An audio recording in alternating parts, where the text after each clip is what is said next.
What's going on, y'all? TGIM. Happy Monday to you, man. We live tonight, man. I haven't been live in the studio for a minute. I've been having some bomb guests, man, and it takes a little bit more time to prepare. So man, happy to be live with you all tonight. And in this episode, I want to talk about we're going to talk about cryptocurrency tonight. We live tonight. I see the master teacher is on, Mr. Darcy Ogandaga. Welcome, sir. But yeah, man, we're going to talk crypto tonight. Very important topic for where we are now. And I know a lot of people they kind of shy away from it because you don't know a whole lot about it. And it's a lot of big opportunities coming up where cryptocurrency is concerned. So this lesson tonight is going to be very generic. And I'm not a crypto specialist. So and I'm about to read my disclaimer, but make sure you do your own research on everything I say tonight. But what I really want to happen tonight is what you hear tonight. When you hear it again, I want you to be able to say, "Oh yeah, I recognize that this time because I heard Jarod talking about that the other night." So I just want to kind of lay a foundation for you on what cryptocurrency is and just get you a little bit more familiar with it. You're going to need to hear about it a lot more to get your comfort level up. But this is just to help you get your comfort level up. So again, welcome to the Work to Wellness to Wealth podcast, man. This is I think we're on episode 13 or 14 now. And it's been really, really good, man. Had a lot of great guests on. If you've missed any of the previous episodes, please go back to my YouTube channel at Path to Financial Independence and get caught up, man. We've been having a lot of good, deep, high-level conversations. So please subscribe, like my YouTube channel, and leave me a comment message if you would like to see me talk about something or have a certain subject covered. Let me know, and I'll be more than happy to do that for you. But let's go ahead and get started. Let me read my disclaimer. Let me start by saying that I'm not a financial advisor, and the content of this podcast is for educational and informational purposes only, and it does not constitute financial advice, especially for tonight. For what we're going to be talking about. Your financial situation is unique, so please do your research and consult a qualified financial advisor who is familiar with your personal circumstances. So as always, don't do it just because you heard it, man. Do your own research, do your own due diligence. Even with what I'm talking about tonight, even if you take action where crypto is concerned, I would rather you know what you're doing rather than just like, oh, I heard, Jarod talking about Bitcoin, so I'm just going to go buy some. I mean, that's good that you have it, but I want you to understand what you have, and I want you to understand the importance of it, okay? So let's go ahead and get started. So like I said, I am entitled in this one, Crypto Basics 101. So let's start here, and I'm going to take my time tonight because I want to make sure that I go line on line with the notes and the research that I've done. So I'm going to be looking at my notes a lot. So yeah, please forgive me. But what is cryptocurrency? And I want to, I'm an educator by heart. So I'm going to keep this as simple and as plain as possible for you. So it'll be impossible for you to mess up or misunderstand what I'm saying tonight. My goal is to make it just that simple. So what is cryptocurrency? In its simplest form, cryptocurrency is a digital or virtual currency. So what does that mean? So let's just think about the origin or the evolution of money. In its earliest stages, we had the whole barter and trade system. So, currency could be anything. It could have been cattle. It could have been food. So anything of value that was exchangeable, that's where currency started at. And then it evolved. And so people got tired of having to carry around these bulky things, animals, rice, gold. Back then, people didn't want to carry around a whole lot of gold. So what happened is they used a representation of something of value, let's say a coin or a dollar or a gold bar, to represent something of value. So it went from physical things, and then it was represented, let's say, by gold, and then it evolved into fiat money, what we know today, dollars and coins and things like that. And then from there, credit cards came along. So people didn't want to necessarily carry around a whole lot of money. So they was just like, okay, well, I can carry around this representation of money in the form of a credit card. So as you can see, currency has evolved throughout time. And now we're in the place where we went from credit cards, we still use those. And now we have cryptocurrency, which is a form of digital currency. Okay. So just take some notes, start there. Cryptocurrency is a digital or virtual currency. So it's not a physical thing, it's digital. All right. All right. And so, of course, when you hear about cryptocurrency, the first cryptocurrency there was Bitcoin. Okay. So Bitcoin is a type of cryptocurrency. So now understand there are thousands of different types of cryptocurrency, but Bitcoin is the king, the granddaddy of them all. Bitcoin is the grand original. So just understand Bitcoin falls under the cryptocurrency heading. It is a cryptocurrency, but it's one of many, but it was the very first one. And Bitcoin was created on January 3rd, 2009. And who was it created by? All I can say is it was created by this identity that is known as Satoshi Nakamoto. So to this day, we don't know who or what that is, whether it's a person, a group, or organization of people. We don't know. But this person created this digital currency, and he created some what they call white papers around it. And simplest way, white papers just kind of explains the technology behind it, and it helps to explain exactly what it is. So he created this white paper with all of the, and I think you can still go and look it up, but all of the techno jargon of what Bitcoin was and what it is. He wrote it in his white paper, and then he published it on January the 3rd. So if you want to learn more about that, and I do encourage you to go and do all your own research, you can go and look up the Satoshi Nakamoto white paper. And if you want to geek out on that, have at it, man. I briefly kind of skimmed through it, and I tapped out at about the third paragraph. I was like, yeah, this is too much for me.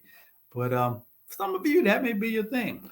So what else? So cryptocurrency is created as a decentralized currency, and that means it's meant to be outside of the control of any one person, group, or institution like banks or government. So when you talk about cryptocurrency, it's two things to keep in mind. Cryptocurrency is what they call decentralized, okay, versus centralized. So let me explain that to you. So I'm in education, and we have a central office, okay? So centralized leadership. So think about a school system where you have a central office. So that means that the leaders of that school system are centrally located, is controlled from the people at that central office, okay? So that's centralized leadership. Decentralized pretty much means that there isn't necessarily a head or one person in charge. So it's decentralized. So the power doesn't lie in one person or a group. The power is decentralized. So when we talk about cryptocurrency, it's decentralized because our regular money, our fiat currency, it's centralized in a way, in the fact that it's pretty much controlled by the Federal Reserve, and from there it's kind of controlled by banks. So we have these major banking institutions, and those are like the central control centers for our money. And so when Bitcoin was created, it was in 2009. And what was going on? Does anybody know what was going on in 2009? That was when they was having that whole subprime mortgage lending crisis. And that was the period of time where, and I wrote this down, banks were too big to fail. And so if you remember, banks were giving out all of these mortgages, and people couldn't pay them, and banks knew that people couldn't afford it, but they was making so much money on it, so they was giving out all of this money for these loans and different things. And what happened when the people defaulted or they couldn't pay back, a lot of banks started to go under. And then if you remember that time, the government had to bail a lot of those banks out, and a lot of people were really upset at that, because it was just like, okay, now these banks, they doing, they not necessarily operating on 100% integrity, but yet still they're able to be bailed out. And so there was a lot of distrust going on at that time. And so it's ironic, which it isn't ironic, but Bitcoin came out right around that time. And the main purpose of it, I'm assuming, is to give some of that control back to people, or to take some of that control away from a centralized institution like banks. So that's when Bitcoin was created. So it was kind of like in this, rebellion against central institutionalized leadership. All right. So hopefully you all understand everything that I've said so far. So it was created around the time of the subprime lending crisis. Banks are too big to fail. Okay. So let's get a little bit more technical with this. So when you're talking about cryptocurrency, another term that's going to come up is this thing called the blockchain. Now, blockchain has been around longer than 2009, when cryptocurrency was available. The best way I heard to explain what the blockchain is, so just think of the blockchain like a highway, and a lot of movement and transactions happen on this blockchain. So let me read the definition first. A blockchain is a secure, public, distributed digital ledger that records transaction across multiple computers. Let me say that again. Blockchain is a secure, public, distributed digital ledger. Remember that part. It's a digital ledger that records transactions across multiple computers. So let me break that down. So think about a checkbook. So when you was growing up, and I don't even know if people have checkbooks anymore. Everything is so digitalized. But you remember you had the ledger where you track all your transactions. So I can still remember my mom, when we went to the store, she would always be sure to track that transaction in her checkbook ledger. Reason being is like, she didn't want to go out and spend money and forget that she spent something, and then you're thinking that you have more money left than you actually do because you didn't record it. So she was very careful to make sure that she recorded everything in that checkbook ledger. So the blockchain is like a digital ledger. And the thing that makes it unique, every transaction that happens on the blockchain is recorded. So whenever you buy a cryptocurrency, and we'll probably get into how to buy it next week. I'm going to have a follow-up session with this with a special guest to tell you how to get started. But every transaction that is made on that blockchain, number one, is secure, but number two, it's recorded. So if I went and bought some cryptocurrency, if I bought some Bitcoin today, that transaction would be recorded on the blockchain.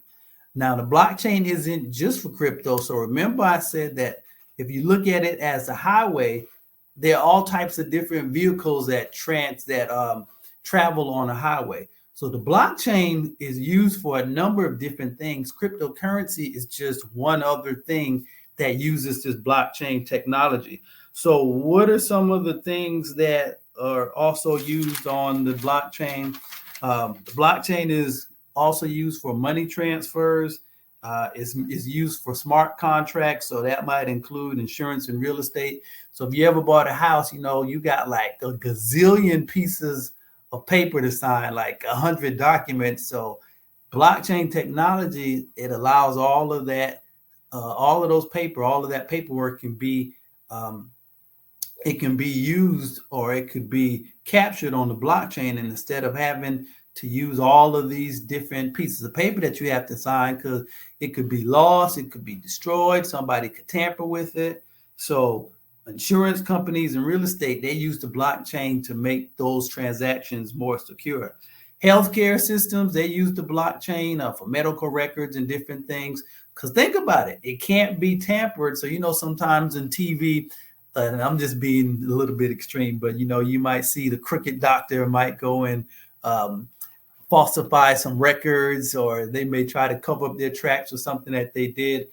When something is on the blockchain, like once it's on there, it's secure. Nobody can go and change it. Nobody can tamper with it. So it's one of the most secure ways for relaying and capturing information. NFTs, which stands for non-fungible tokens. So I don't know if you all remember the NFT craze, but NFTs, they use the blockchain. The government uses the blockchain. Media uses the blockchain. So here again, blockchain is something else that you can geek out on if you want to, but I just want to give you a basic understanding. Just look at it as like an information highway where information can be secured. Well, let me read the definition again. A secure, public, distributed digital ledger that records transaction across multiple computers. So I don't want to muddy that waters anymore. Just think about that digital ledger. All right, let's see. So we talked about centralized and decentralized. We talked about the blockchain. So the blockchain is a decentralized network, which means that it's open to everybody. So remember, when we talked about centrally located, we kind of talking about just a few, okay? Like superintendent is at the top, or Federal Reserve or banks, they're at the top. Blockchain is decentralized, so that means that everybody has a part and everybody can participate in using it, okay? So just remember that blockchain is a decentralized network and is open to everybody, and no single entity is in control of it. So that's the power of this technology and cryptocurrency. There's not any one person that's in control of it. Okay, all right, moving on along. So hopefully you all are understanding what I'm sharing so far. If you have any questions or anything, since I am live tonight, you can put it in the comment section. Hopefully I'll see it, but if not, I'll get back to you. All right, and so we talked about where blockchain is used. So we talked about money transfers, smart contracts, healthcare, NFTs, government, and media. Okay, so now let's talk a little bit more about the coins. So like I said, there are thousands of different types of coins. Coins and tokens are the two main types of cryptocurrencies, but there are many different types of coins. The top three, and remember this, Bitcoin is of course the first, and it's the most valuable. So at the time of this recording, one Bitcoin is worth around $96,000. Catch that. Present day, one Bitcoin is worth $96,000. So think about this. Back in 2014, Bitcoin was $2, around $2. In 2014, Bitcoin was $2. I got involved in Bitcoin. I remember when Bitcoin was, I think when I first started getting involved with Bitcoin, it was around maybe like $4,000 when I first got exposed to it. But think about this. Bitcoin was $2 in 2014. If you, and now this is going to show you why you need to be paying attention to this. If you had invested $10,000 10 years ago, which would have been 2014, when Bitcoin was $2. Catch this. If you invested $10,000 10 years ago, 2014, your money or your Bitcoin would now be worth $2.9 million today from a $10,000 investment. That's why you need to be paying attention to this. $2.9 million if you invested $10,000 in Bitcoin. And here again, this is why the education is so important. So when I first found out about Bitcoin, I was buying a whole lot of it, but I really didn't understand it a whole lot. And then, you had that little quiet period. And I'll tell you why it got quiet for a while, but it was that quiet period where it just seemed like nothing was happening. And that's because a lot of the institutional investors was pulling up a seat at the table at the time. But I'll get to that a little bit later on. But I remember Bitcoin was hovering around $8,000 for a while and seemed like it wasn't going to do nothing. And then all of a sudden, it's like overnight, it jumped from like 8 to 12 or 14. And before you knew it, was like 12 to 19. And then it broke $20,000. And we was just like, whoa. So, I mean, it was exciting to see something grow that fast. Now, granted, it dropped back down a couple of $1,000s, but seeing that type of growth potential happen that fast, it's unlike anything that we've ever seen before. So we're going to talk a little bit about that growth potential too. And so, but I just want you to think about how fast Bitcoin has grown. And now, from those days of around $20,000, and you remember it had dropped down to $20,000 a few years ago. Now it's at $96,000. And I'll let you do your own research on how high this could potentially go. Is it too late to get into it? We'll talk a little bit about that as well. So what makes Bitcoin so attractive to people as an investment? Why are so many people fooling with Bitcoin? And like I said, there's a lot of other cryptocurrencies, and I probably won't get a chance to talk about any of the other ones tonight just because I wanted to keep this basic. But there are other cryptocurrencies out there, and XRP is one in particular that is only $2, I think, and last I checked, $2 and around 74 cents. And the potential use case or the potential growth for that is pretty impressive. So like I said, you got to do your own research for that. But there are other coins out there. There are other technologies out there that you can invest in that are less than $1. Some of them are a couple of dollars. So there's a lot of opportunity. That's why I want you all to at least start getting more familiar with this till you get curious enough to kind of do your own research. But here's the other important thing to realize about Bitcoin. Only 21 million Bitcoins will be mined or created.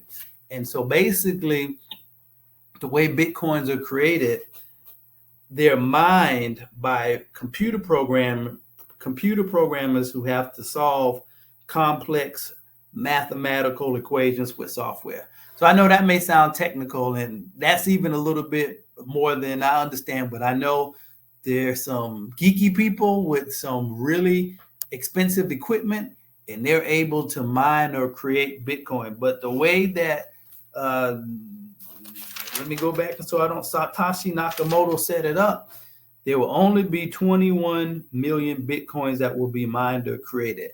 So what does that mean? There's limited supply.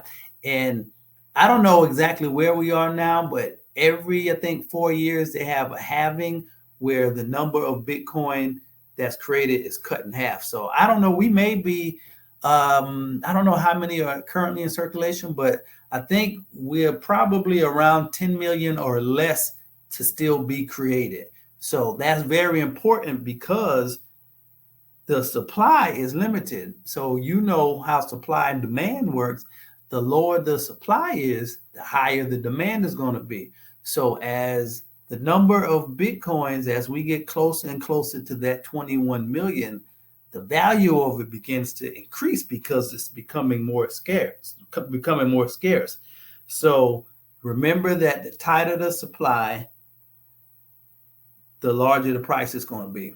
So I'm going to let you solve this equation for yourself. If Bitcoin is decreasing in supply, and we probably only have maybe 1 or 2 more halvings before it expires in terms of all 21 million being mined, what do you think is likely to happen to the price of Bitcoin as it gets closer and closer to that 21 million mark? All you have to do is go back and look at it, and you can get the answer as clear as day. Just look at the price history of Bitcoin back from when it was pennies on the dollar back in 2003. Look at what the price has done over the last 21 years or so. So as we get closer to reaching that $21 million mark, you do the math. What do you think that price is going to do? Maybe that's why it's a good reason. And I can't tell you what to do with your money, but maybe that's why that might be something worth looking at, putting in your portfolio. So, yeah, let's talk about this. So going back to the price, and I did some research and I saw this. Bitcoin has outperformed stocks, bonds, and gold and the US dollar for the past 5 years. Okay. Now, that should be no surprise, but let me say that again. It has outperformed stocks, bonds, gold, and the US dollar for the past 5 years. And that's what most people invest in. But how much has it outperformed those particular entities? Here's the price appreciation for Bitcoin over the last 5 years. Well, let me before I tell you the price appreciation for Bitcoin, the price appreciation for the S&P 500. So that's 500 of 500 top companies in our economy. That's what a lot of people invest in. The price appreciation for the S&P 500 over the last 5 years was 91%. Sounds pretty good, doesn't it? 91% appreciation over the last 5 years. But listen to what the price appreciation for Bitcoin has been for the last 5 years. 1,290%. You do the math. 5 years, 1,290% for the last 5 years. So come on, y'all. We was something that, we at least you can't deny the numbers, man. You gotta pay attention to it. And so a lot of people ask, well, is it too late? It's already $100,000, $90-something thousand. It's already it has surpassed 100,000, but it's kind of retraced back down. Is it too late? Answer to that is a resounding no. It's not too late because it's still a relatively early. Matter of fact, if you got invested now, you would still probably be relatively early to the game. Okay. And why do I say that? Less than 8% of the world's population is currently invested in Bitcoin and cryptocurrency. Less than 8%. So that means that you're still early to the table. So you may hear a whole lot of different things on the news. It's just like, it's this, that, and the third, and it makes you feel like you're too late or it's too risky. Here again, do your own due diligence. But I just want to tell you that we are still very, very, very, very early in this thing. So it's not too late to catch your seat on the train if this is something that you're interested in. All right, so I thought that was really interesting. 1,290% price appreciation for Bitcoin over the last 5 years. What else do I have for you all tonight? So who invests in Bitcoin? Who invests in Bitcoin? So you have two types of investors. You have individual or retail investors. So that's people like you and me. That's the common man. That's the individual layperson. So those are the individual or retail investors. Then you have the institutional investors, and these are companies like Fidelity, BlackRock. So the crazy thing about this is like when Bitcoin first came out and people started getting interested in it and started investing in it, a lot of the big institutions and the banks, they would say like, oh man, that's a ripoff and that's the worst investment ever. And you're going to lose all of your money. And I mean, they were slamming Bitcoin, man, for a long time, cryptocurrency. And as it started to grow and they started seeing the returns that people started getting on their money, on the low, they started to be like, oh, snap, maybe we need to take a second look at this.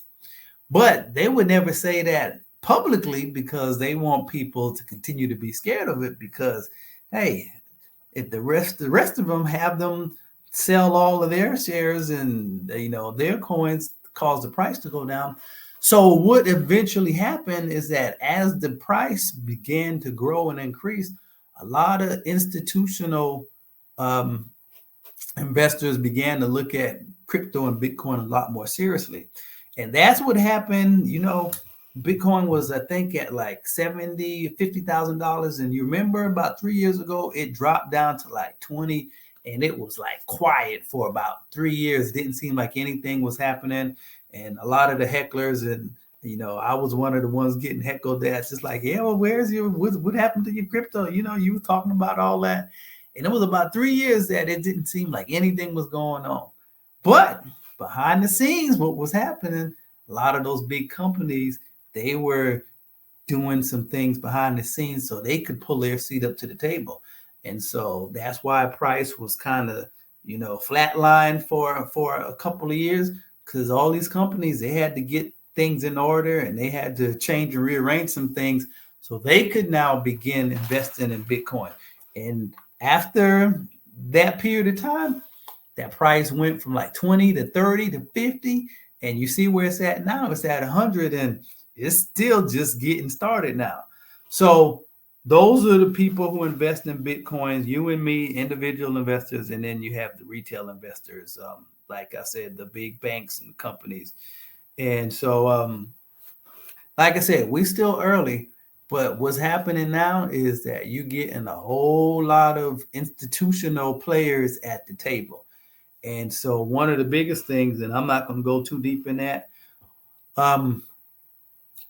what some of the big companies wanted to figure out is just like, how can we get more money into Bitcoin for people who don't necessarily want to buy Bitcoin directly, on exchanges. And I'll talk about that a little bit later. So what they came up with, they created what they call a Bitcoin ETF. So for those of you who invest in stocks, ETF is an exchange traded fund. So basically ETFs and index funds, they're like baskets of stocks that you can buy. So as opposed to, let's suppose one of the things that I invest in is it's called VOO, but it's a basket of stocks that mirrors the S&P 500. So what they did, they submitted a Bitcoin ETF, which means that people could invest some of their retirement dollars. They couldn't invest it directly in crypto because those funds for retirement, those investment accounts, so you can't go and take that money and buy cryptocurrency directly. But they created these ETFs to kind of mirror the movement of Bitcoin and, Ethereum. And now they are doing the same thing for XRP, hint, hint. And so they created these Bitcoin ETFs to mirror the movement of Bitcoin. And now people can take their retirement, their investment money, and they can invest it into these ETFs. So I'm telling y'all, the institutional players, man, they wide open now. And now it's like, it's not even a secret. They realize this is like, man, this is probably one of the biggest wealth transfers that we're going to ever see during our human lifetime. And we also have a crypto-friendly president. So, I'm just kind of setting the stage for you. Look at what's going on. So there's a lot of profit to be made. Not telling you what to do, but it's a lot of opportunity. Now, let me say that crypto market, like I told you how Bitcoin goes up, but it comes down too now. So the rule of thumb is never invest money that you aren't willing to lose. Okay. So if you don't take your rent money, don't take your mortgage money, like, oh, I'm going to buy some, don't do that. And I have some stories, man. I'm not going to try to make you think that it's all roses, man, because I've made a lot of money in crypto, but your boy has lost a lot of money too. But that was because I was just early excited, didn't really know what I was doing. But here again, I just want you to just be aware, be knowledgeable, understand what it is, and then you make an intelligent decision if it's something that you're interested in.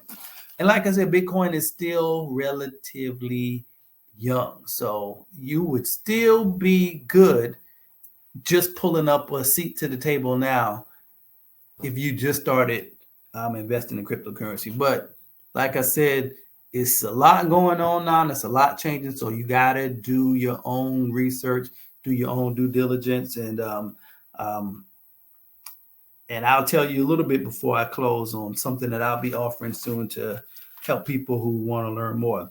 All right. And the last thing I'm going to touch on this, we had about 35 minutes before I wrap out. Mentor to Wealth there. Is Coinbase still good? Yeah, man. Coinbase is like the central hub right now for getting cryptocurrency. But yeah, Coinbase is good. That's where a lot of people go at to get their cryptocurrency. So let me touch on that real quick. That's a great question that you brought that up. So how do you get cryptocurrency? So you have to go to what they call an exchange. So Coinbase is an exchange where you can buy thousands of different types of cryptocurrency. So go to Coinbase.com, and Coinbase is also a good place to get educated at. They have a lot of educational components to their site too. So you go set up an account and then do your research, but you can purchase your crypto on those exchanges. They have a lot of them out there. They have Kraken. They have one that's called Uphold. So you just kind of have to do your research and see which one do you feel comfortable with. But here's a really important thing to understand when you get your crypto. So first thing, you're going to have to get it on an exchange like Coinbase. Now, where are you going to keep your crypto at? So just think about this. You want to make sure that your money is always secure. So we keep our money in banks because we want it to be secure. Okay. And then, even FDIC banks they protect your money up to a couple of million. So if something happens to it, they can reimburse you. Here's an important thing that you have to understand with crypto. When you buy crypto, there are two things to remember: a hot wallet and a cold wallet. So let's suppose I went on Coinbase and I bought some crypto. If I left it on Coinbase, that would be considered a hot wallet. And best way that I can describe why they call one hot, cold.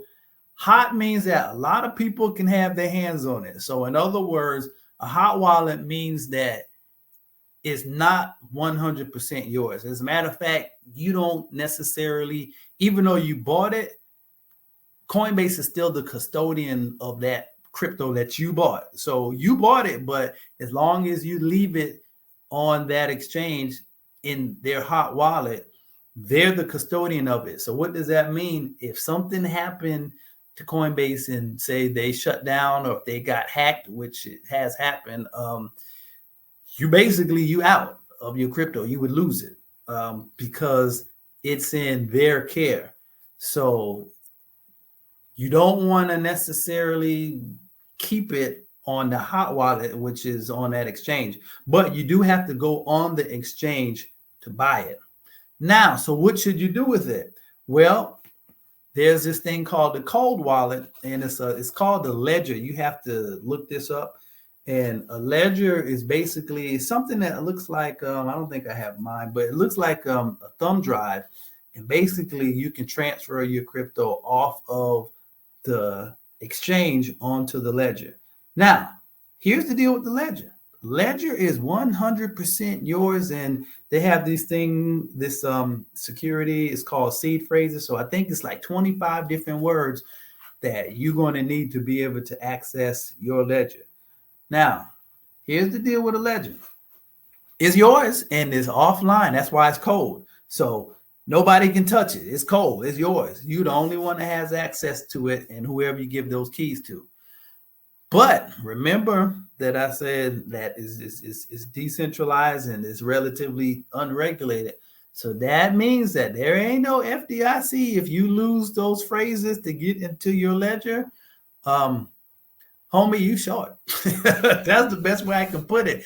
And I've heard and read articles of people who have millions of dollars of crypto on their ledger, secure on their ledger. But guess what? They lost the seed. They lost their phrases to access the ledger. And no seed phrases, no crypto. So that's the only thing about it you need to be mindful of is 100% on you. And if you lose it, ain't no 1-800 number to call and be like, hey, can y'all give me my password? It's 100% on you. So that was a great question. So just remember hot wallet, cold wallet, and let me say this too. I got mine from ledger.com. Do not get a ledger off of Amazon or some other third-party site. Get it directly from the manufacturer because somebody could have already rigged up that ledger with their seed phrases or whatever before you bought it. And when you get it and put all your crypto on it, and I've heard stories about this too, you lose access to it instantly because someone else has already rigged it. So make sure you go directly to manufacturer ledger.com to get yours. All right. So last thing, and we'll wrap up, is what can I do with Bitcoin or crypto? So here's a couple of things. What's the use case for Bitcoin and other cryptos? I'm not going to get into the other ones. I'm just going to stick with Bitcoin since that's the most profitable. So you can turn, so if I bought some Bitcoin, I could turn that into fiat money. So in other words, I would basically how you would buy it, you could connect your bank account. And let's just say if I wanted to buy $100 worth of Bitcoin, I could go on Coinbase, buy $100 worth of Bitcoin. Well, if the price of Bitcoin increased and let's just say is $96,000 now. So let's just say that the price of it increases. And so the value that I have of it increases as well. I could go ahead and, in a sense, kind of like cash out. So I use my US dollars to buy Bitcoin, but at any given point, I can say, okay, I want to get my US dollars back and trade it back, my Bitcoin back into US dollars. So that is possible. There are fees that are involved. So let me tell you that. So every time you purchase, there's going to be a fee involved. And every time you sell, there's going to be a fee involved. And I think you probably have to pay capital gain taxes on that, if I'm not mistaken. So be mindful of that. So there are a lot of fees in there. So do your research and definitely be mindful of the fees. So you can turn it back into fiat money. There are some retailers that allow you to purchase things with Bitcoin. Some of them you can buy gift cards. I think Uber allows you to use gift cards. I know I went to a concert a couple of years ago, went to see Janet Jackson, and that Civic Center, they accepted Bitcoin and cryptocurrency. So it's a lot of different places. The adoption is happening slowly, but a lot of people are starting to accept it more. But keep in mind, there are thousands of other cryptocurrencies too that have different uses. One of my favorites that I would recommend you all take a look at is XRP. It's a lot of stuff going on with XRP now that you probably would want to plug into. I'm just going to leave that there. But a lot of different use cases for it. You just have to do your research. Now, there are other meme coins that basically, they're hype coins. They don't have a use case. Most popular one is probably Dogecoin. Doesn't have a use case, but just because of the name recognition of what it's connected to, people might buy it just because of who it's associated with. So that's why you need to do your own research. All cryptocurrencies aren't created equal. So you need to know what you invest in your money in. And yeah, so I said it's a limited acceptance, accepted as a means of exchange. And we talked about how to get crypto on the exchanges, and we talked about the wallet, the cold ledger, and the hot ledger. And remember, those exchanges are Kraken. You can get Coinbase, Kraken, Uphold, or some of the most popular ones. So I think that's it, man. I think I gave you all enough to just kind of whet your appetite But like I said, just stay plugged in. Maybe just do a search a day just to see the latest news and kind of fill in any gaps in your knowledge. There's a whole lot that I didn't cover tonight. I will be starting in March. I'm going to be starting a coaching program because there's so much going on right now, and it's going to be called the Wealth DNA Experience. And so I'm going to create a community for those of you who's just like, man, Jarod, I don't have time to keep up with all of that. Can I just get everything in one place? Got you covered. It's going to be your one-stop shop. So we're going to talk about mindset where your finances are concerned. We're going to talk about creating a financial ecosystem, including retirement planning, estate planning, investments, setting money goals. We're going to talk about crypto.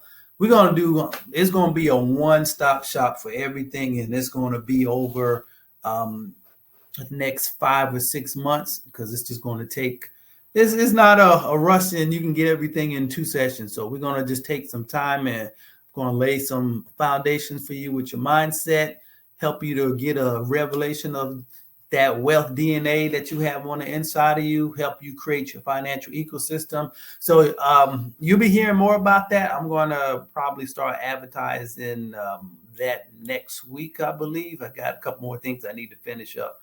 So yeah, stay tuned for that, but definitely crypto will be a part of that. And of course, there's a lot more that I can share off camera in our private community that I can't share on camera because certain things that they don't want us sharing. So, got to do what you got to do.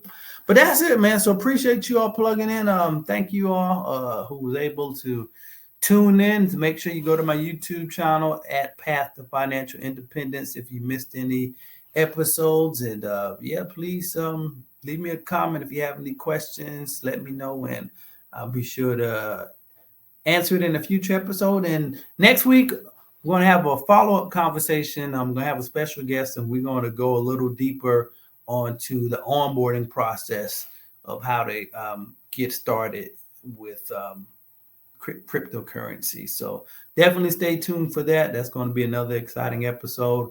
And that's pretty much it. So appreciate you all rocking with me, man. We going strong, and we just getting started. So I will see you all next week. Thank you for tuning in. Later.